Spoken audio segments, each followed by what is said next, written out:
How y'all doing? My name is Daniel Nix. If you want a longer version of my military history, you can go to my videos where it says soldier talks about his 2 Iraq deployments, and you can get about a 3-minute thing. But a long story short, I joined the Army 2 weeks after my 17th birthday. I had my boots on the ground 27 days after my 18th birthday, and I'm trying to confirm right now if I was actually the youngest person in Iraq.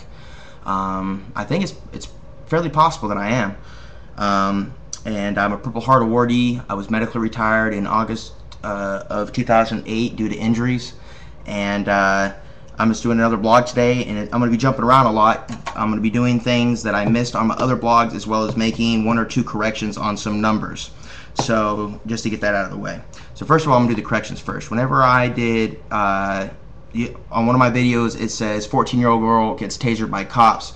That actual video is not actually even about that one. It's about police brutality. But in that one, I was making a comment about how it seems, they're always saying they have a hard time keeping police employed, and I listed the number that there was 80,000 police officers in the country. That was inaccurate. There are more than 800,000, nearly a million.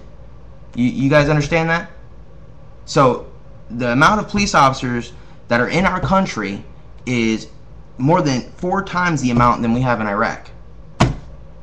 So that should scare you.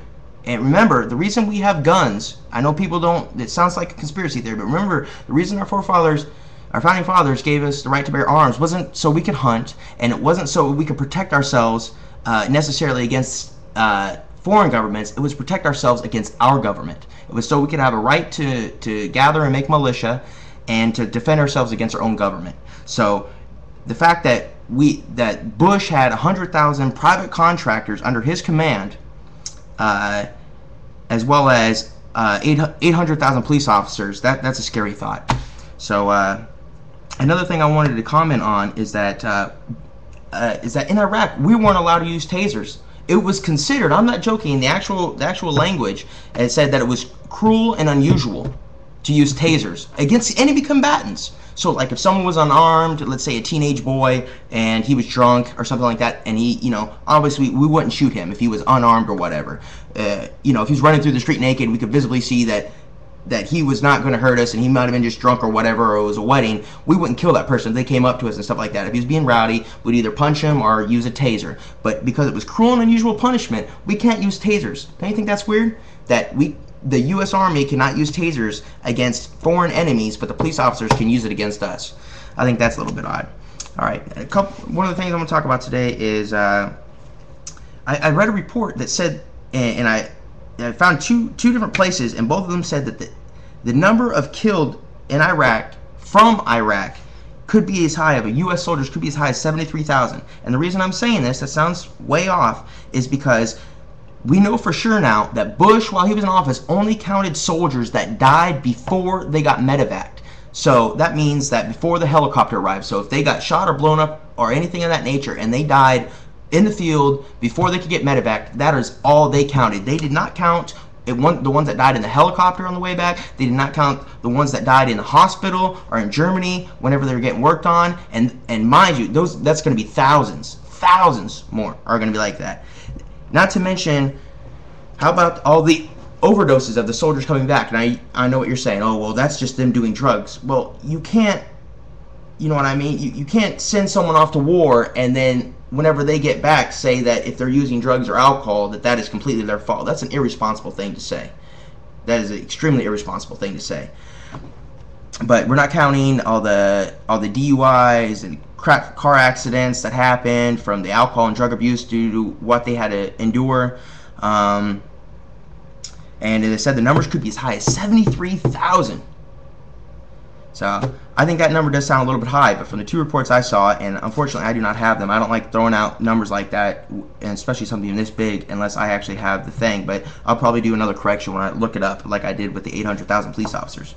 All right, but that is sick that they only counted soldiers. This is what they reported to America. He lied. Even if you don't count the drug ones and everything, to only count soldiers and to tell America and to dishonor those soldiers. So they're saying whenever their name, when people are looking up their names, they're only seeing those 4,300 plus right now that died And those are the names that they were putting out there that died while they were on the field. They are not giving credit to the soldiers that died in the helicopter or in the hospitals for the ultimate price they paid. Bush would not even give them that. He would not give them that. This is the man who cowered like a fucking pussy, him and Dick Cheney, away from the Vietnam War, and they are not willing to give enough credit that these guys gave these men and women gave the ultimate sacrifice for their country because they wanted to lie and not to make it seem as bad, the war seem as bad.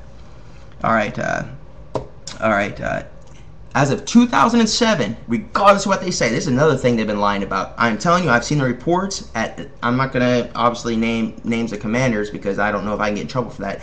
But at a brigade level, now mind you, a brigade would be the person controlling the entire Falcon that we were at, which is essentially Baghdad. The person controlling it said that the only aspects of utilities, that means gasoline, oil refinement, in and out exports to the country, electricity, water, sewage, you name it, any kind of utility or anything like that in the country. The only thing that has improved since we've been there, and this is out of 2007, before I left second tour that I can confirm this, was sewage. Every other aspect, I mean in and out exports, farming, you name it, had gone down. So that's another thing we did to their country. All right. Another thing I wanted to say is that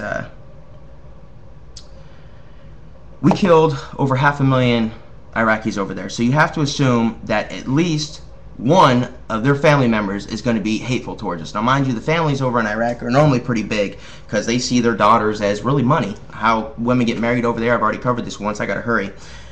Is someone, whoever it is, as long as they're a respectable family, comes either with cash, car, or cattle and says, hey, is this enough for your daughter? Is this gift worthy of your daughter? And they sell their daughter. That's how it's done. They sell their daughter away. So I think I got off topic, but we have to assume that at least one and possibly two out of the 500,000 Iraqi civilians that died are now going to be anti-American and are living still. So once we pull out, there's going to be at least, if we're assuming there's one to possibly two out of the 500,000, they're going to be hating us. So we can assume safely that there's between 500,000 to 750,000 sons of dead fathers and mothers and daughters of dead fathers and mothers that have severe anger against America now. And guess what? I won't have to fight them. You won't have to fight them. My kids and your kids will have to fight them. If there's a draft or if they sign up for the army, we'll have to fight them. All right, another thing I wanted to talk about, damn, I'm almost out of time, another thing I wanted to add is that we've created more enemies than we've killed during this war. We've created far more enemies than we've killed. We have, George Bush's policies in the war in Iraq has filled Al-Qaeda's ranks. Filled them, and not just, and actually they've been recruiting from Iraq now because of all the martyrs we made of the civilians. So they're recruiting from Iraq. So now it wasn't just Pakistan, Afghanistan. They were getting your buddies from Al-Qaeda. Now they have Syria, Iran as well. They had Syria before, but now they have Iran as well as Iraq. So that's what Bush did. Another thing I want to say before I'm out of here is I'm going to talk about my MedBoard experience on my next blog because I'm going to need a long time to talk about that.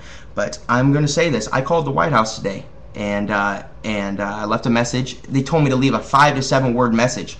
How the fuck, what am I supposed to say?